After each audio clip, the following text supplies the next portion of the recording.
It is interesting that we all had a very similar upbringing. Even for the guys who were from a completely different country, we all went through school and we were punished for being boys. Boys are supposed to be adventurous, playful, physical, loud, competitive. Do you remember when you had those masculine traits inside of you and they were punished? The natural masculine part of you has literally been stomped out by school, the feminine narrative. Now we have like this epidemic, this huge problem of young men who aren't men, and we feel like shit because of that. We feel like shit because of that. Because think of the consequences of this. You're raised in this like feminine way. You're raised in this way where you have to apologize for being a boy. You hit your teenage years and then you're again raised in a way where you have to apologize for being male, for being pumped full of testosterone through puberty. You're told all of these lessons like, don't look at girls, don't do this. You're just confused. And I think you can remember those times as a teenager, as a young boy, that you were confused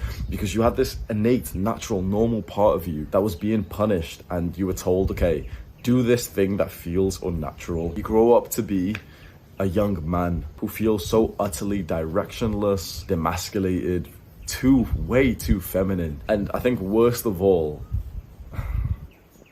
you listened to their advice. You did exactly what they told you to do, so you ended up being feminine. You listened to everything that they said, and now your life stinks because of it.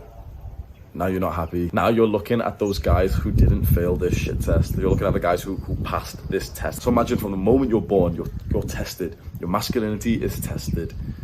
And the majority of us failed that test. But there was those special few boys, probably like naturally high testosterone or something to do with like mindset, whatever, how their fathers raised them.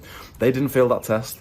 Those boys were told to sit still and they laughed at the teacher. They were told not to swear and then they swore at the teacher. They stayed masculine even amongst the tests of the feminine narrative of school, of the female teachers that we all went through. And then guys like us kind of look towards those like natural men, those like natural chads.